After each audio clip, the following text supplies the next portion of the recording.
Hello everyone, so in this video, let us talk about one more medium level problem from LeetCode. The problem name is print FooBar alternatively.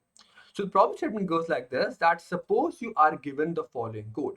The code is such that you have a class FooBar which has two functions. These are public functions.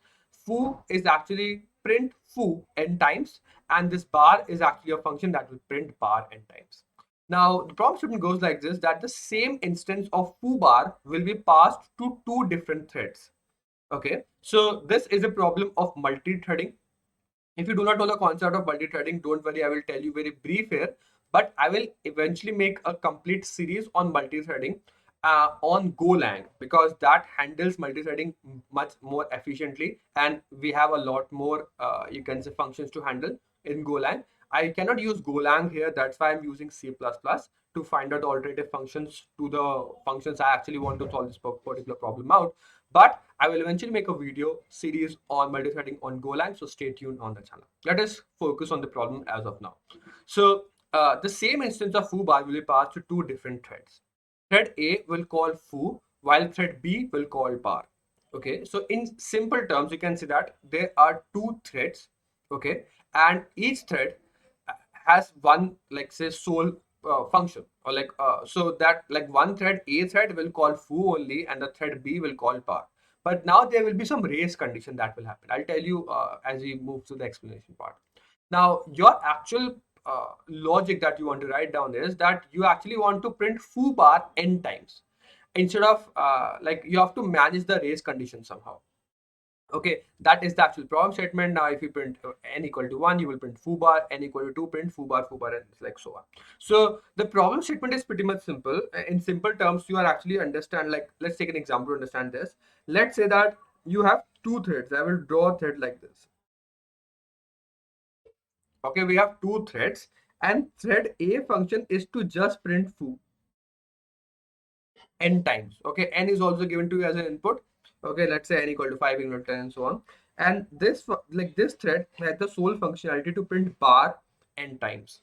Okay, now what eventually happens is, let's say that this is your computer screen that will actually print it out.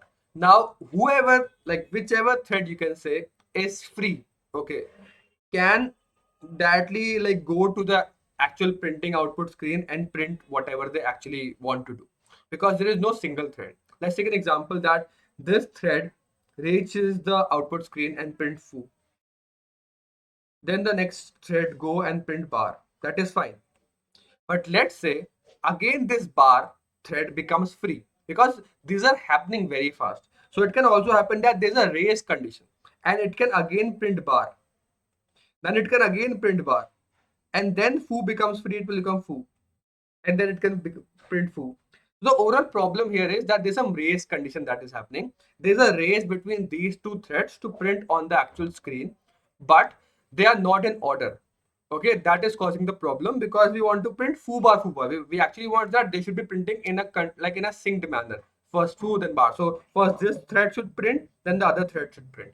So the overall idea that we want to do is that while this thread is free and want to print, this thread should be blocked, somehow blocked. It should not be stopped or terminated, but it should be somewhat blocked when this thread is working. And when the next thread is working, the first thread should be blocked on some action. You can say it should be sleeping in other terms, as you can also say that it can be like blocked, or you can say that it should be sleep, so that the other thread can work. And then as soon as this will complete its task to print bar, the other thread will become free, and this thread will become blocked. So that is how you can just take this.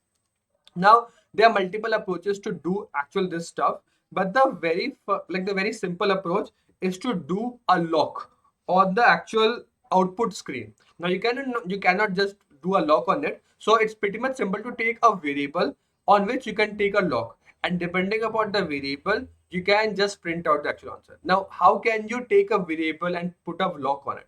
For that case, there is the boolean variable that we have. Okay, the boolean variable that we have, if we have the atomic boolean variable, the atomic boolean variable has the property that it can be only accessed by one thread. Okay, now if we have taken the original boolean variable, what can also happen that if let's say bar is working on that boolean variable, take a lock on it, then as soon as it breaks the lock, like release the lock, it can again take the lock on itself. So it can cause a problem against some race conditions. So to handle these race conditions, don't worry, I'll talk about all of them in my series. But just to handle these race conditions, we have to somehow put a lock on some variable so that it understands which thread to work upon next. So we will take a atomic boolean variable that is of name alternate, you can say, that will tell us that if one thread is working, the other thread should be blocked, and that thread can be blocked on a while loop. Okay, that while loop will keep on blocking the thread to work upon. As soon as the one thread becomes free, it will break the while loop and the other thread will become free, and it will cause the lock on the other thread, and so on. So let us try to see in action what will happen through the code part. It is nothing much as different. We will just make a boolean variable. You can say that a lock. It will just store 1 or 0 depending upon which thread is which thread has to print, and the other thread will block on it. Okay, that is the actual logic for this. Let's talk about some code part. It will become more clear to you. So what we are trying to do is that we have taken a variable that is n, that is also given to you as input, and a boolean atomic variable that is called alt. Okay, now what we'll do is that this FooBar function, that is the actual class, you can say, is initialized, and when the class is initialized, we will pass n to it. And what we'll do is that this n is stored here, as well as we'll mark our alternate with true means that now we have to first start with the thread that is actually handling the work of printing out foo. So the foo thread should first print. Okay, now these two functions are called, and these two function has the function of printing out foo and bar, but they should be called alternatively. Let's see how they are actually working.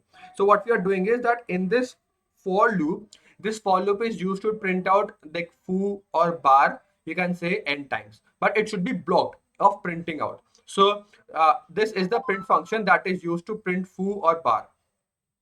Okay, but before actually printing out foo or bar, we have a while loop that is actually like stopping the actual thread if the other thread is working. So let's say when the code function starts, what it actually happens is that I have to first print foo. So I have to print foo. So the alternate value is text. So let's say whichever chance is there, it is true. So when it goes to here, this is true, and it is the negation of it is false. So this while loop will become false, which means that this thread will not get hold on any term.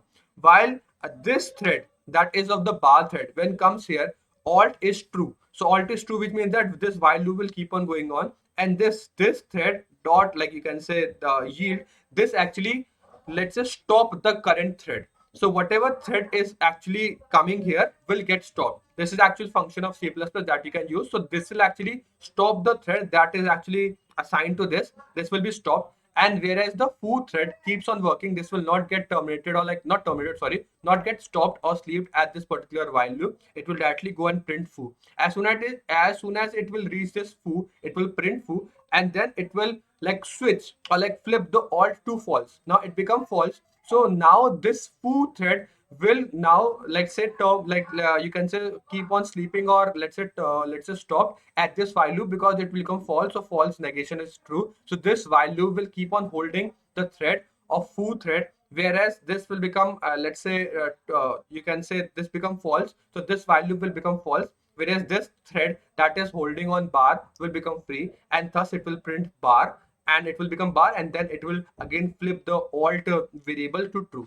That is why it is atomic, so that there is no race condition, and only one of these threads will be able to actually access this you can say atomic variable and flip the value. That is how you can see that both of these variables are racing for this atomic variable to flip this value as soon as they print it. So as soon as foo printed, it will all flip the value of alt to false, and then this thread will become free, and this will print it at the same time. When this flip it, this thread will get blocked on this while loop, while in the other case this thread will get on the while loop. So this thread will get and stuck on the while loop until the other thread is actually printing out the value, and so on. That is how like multi-threading and race condition is actually handled out. There are also much more terms we will learn about in multi-threading. You can see that this, we are putting a lock on it.